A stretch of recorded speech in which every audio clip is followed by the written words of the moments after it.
Welcome back to another episode of Rock Boys Football, kicking off the transfer portal season, taking a look at a Miami Hurricanes transfer portal wish list, as this is a team that you take a look at them, and I think a lot of people who don't follow the Hurricanes might just write them off. I think a lot of Miami fans recognize this is a team that's not that far away from not only being one of the better teams in the ACC, but competing on the national stage. When you take a look at the offensive line, how that defense has been playing, largely a few missing pieces, and this Miami team is extremely competitive in 2024. I want to take a look at certain position groups and potential targets for the Miami Hurricanes as the transfer portal is about to open up. Before we get into it, just want to say thank you to you guys and a special shout out to the Miami Hurricane fans. You guys have shown a ton of love to the boys. This is a program I really do enjoy talking.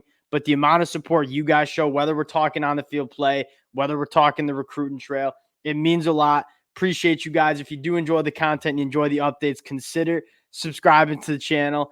And again, it's going to be a busy next couple of weeks for the Hurricanes. We're going to be trying to break it all down. Without further ado, let's get into it. And I got to start with the quarterback position. I think a lot of Miami fans have their eyes on this position as well.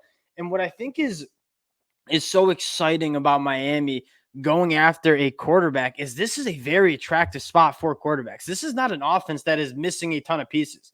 Like, there are some weapons on the on the outside, whether they're veteran guys, whether they're young guys coming up the pipeline. The offensive line has made massive steps in the right direction. Shannon Dawson, I think, is a good offensive coordinator that's been hamstrung by poor quarterback play at times. You look at this Miami Hurricanes offense, it can be so good if they can add a quarterback that kind of elevates this offense. And so you look at the Miami Hurricanes room right now, Tyler Van Dyke, really hard to see him being back in Coral Gables next year. Obviously, Emery going down with that injury, not really sure the timetable with that, and a lot of question marks surrounding Ja'Cory Brown. And so this is a room that a quarterback can come in and probably be a candidate to start right as they get on campus. Now, looking at the quarterback position and what kind of targets the Hurricanes could go after, there's kind of two or three different segments. One, the veteran quarterback that's experienced at the Power 5 level, and then you could go get some young guys who are just kind of getting squeezed out or getting buried in the depth chart. Let's start with the experienced quarterbacks first. They got a couple names. The first one I want to talk about, Cam Ward out at Washington State. Phenomenal numbers, 3,100 yards, 20 touchdowns, 5 interceptions. He's from Texas. Mario Cristobal knows about him because he was out at Oregon when he was balling at Washington State. This is a guy dripping with arm talent, has put up phenomenal numbers in an offense that I think is suited well for him to put up numbers, but not a great offensive line, a very bad running game. And you look at the last couple of weeks, it's kind of gone downhill, and it's gone downhill relatively quickly. I could see Cam Ward being a guy that he transferred into Washington State, boosted his stock up a little bit, hitting the transfer portal for his last year of eligibility, being one of the more sought-after quarterbacks in the transfer portal class. Again, Cam Ward hasn't hit the transfer portal, but I could certainly see him being a candidate to hit the portal. Another guy I would mention in this kind of grouping, Michael Pratt from Tulane, a guy that you look at the quarterback class and how deep it is. A guy like Michael Pratt, maybe a year ago or 2 years ago, would just go to the NFL draft and be a day 3 pick. I don't know if Michael Pratt is going to be a day 3 pick. And he's a great quarterback, but this quarterback class is absolutely loaded. So you look at Michael Pratt, maybe trying to take a jump up in competition. I know Miami Hurricane fans have been talking about him a lot. Michael Pratt would be a nice conversation or a nice target for the Miami Hurricanes. The next guy I want to talk about, and this is just an example of a little bit more of an unproven prospect, but a guy that out of high school was very sought after, 5-star prospect, Brock Vandergriff. Again, an example of a good quarterback that's getting squeezed in the depth chart. And he's a guy that if Carson Beck decides to come back to Georgia next year, you could see Brock Vandergriff, who was already getting some buzz about potentially hitting the portal earlier this spring, hitting the portal and being one of those top targets that, yeah, you don't know if what you're getting necessarily, but you know you're getting a really talented quarterback that's going to come in and potentially be a massive, massive hit in the transfer portal. You're looking for high upside. Brock Vandergriff, phenomenal athlete, big frame, big arm. He would be a high upside candidate for that quarterback position. I'd also add his teammate Gunnar Stockton, because these are two quarterbacks that are good quarterbacks. They're just behind a really good quarterback in Carson Beck. Malik Murphy at Texas, a bunch of guys that have been at the college level for a couple years, just getting squeezed out of the depth chart. They could be hitting the portal looking for an opportunity to start. And again, Miami represents an opportunity for these talented quarterbacks to start right away. The last guy I want to talk about, and this one could get really, really exciting, five-star quarterback from the 2023 class, Dante Moore. Rumors are swirling about that Chip Kelly's not returning at UCLA. We saw Dante Moore. He was in a bad spot. Like, that offensive line stunk. He has some wide receivers, but the protection was never there. Dante Moore flashed what made him a five-star quarterback. Dante Moore hits the transfer portal. You know Miami's going to call. He was already interested in Miami not too long ago when he was coming out of high school. This is going to be one of the more competitive recruitments. But again, I think Miami, you look at all the programs that are going to be going after transfer quarterbacks, the Miami Hurricanes probably have the most to sell in terms of, hey, this is a spot where you can come and you're going to get good protection. You're going to have some wide receivers on the outside. I could certainly see the Miami Hurricanes being a massive player for Dante Moore if he does hit the transfer portal, if Chip Kelly gets fired. Now, a couple other position groups, and there's a bunch of other quarterbacks that we could talk about as well. We'll get a clearer picture once that transfer portal opens and some names start hitting it. But those are the quarterbacks that I'm kind of looking at in terms of some experienced guys, some young guys with high upside that the Miami Hurricanes could be kicking the tires with. The next couple positions I want to look at, I think they're set on the offensive line. I think they could maybe add another body or two. Wide receiver, I think they did a great job recruiting some talented wide receivers. I want to go to the defensive side of the ball and look at the position group that Mario Cristobal, he just kind of missed on in the transfer portal last year and kind of has been missing on in the high school recruiting class.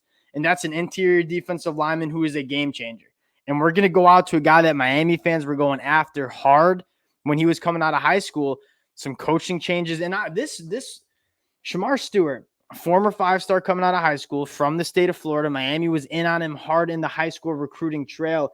This is a guy that would make a lot of sense to hit the portal.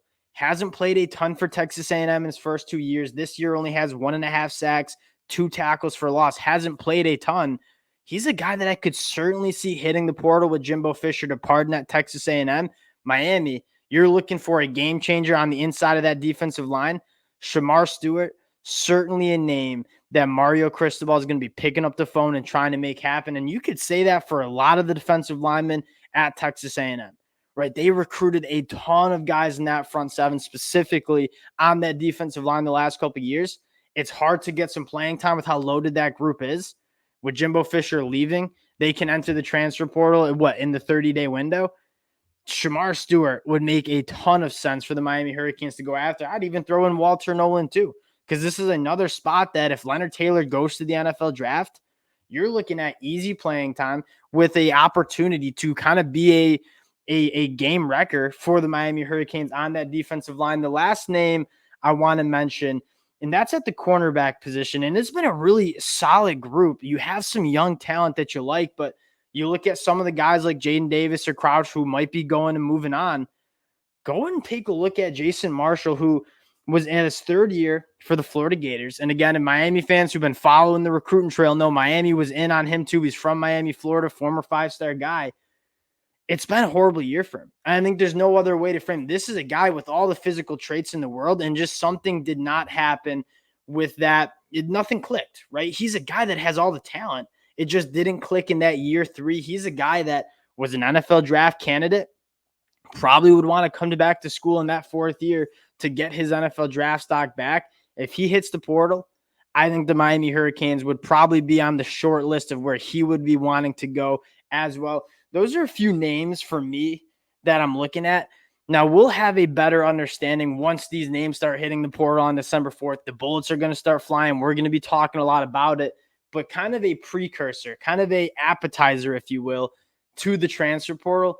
These are a few names that if you're Miami fans, you're monitoring, because I think they're, one, guys who are candidates to hit the transfer portal, and 2, guys that Miami would really, really benefit from to adding to this roster heading into that 2024 year. And I'm going to close out the same way I opened. This is a program that's not far off. And I think a lot of fans who don't necessarily follow the Hurricanes don't understand that. I think a lot of Miami Hurricane fans understand that there's a lot of talent on this team. The bones are there on the lines of scrimmage to be extremely competitive. If they can shore up the quarterback play, And if they can go grab a few missing pieces, this is a Hurricanes team that I think is going to turn a lot of heads in that 2024 year. I think you've already seen massive improvements, and there's a lot to be optimistic about. Like the quarterback play, you just lost to 7 points on the road to a Florida State team that's top 5 in the country with a true freshman quarterback. That is extremely impressive result. And I know the goal is to win. Don't get me wrong. I'm a fan too. I get it. But this is a team that's not as far off as I think a lot of people think. And if they can crush this transfer portal cycle, this is going to be a really competitive team in 2024. Again, we're going to be monitoring it, trying to break it all down. Appreciate you guys rocking with the fellas. Again, if you do enjoy the content, consider subscribing to the channel, and we'll talk to y'all later. Peace.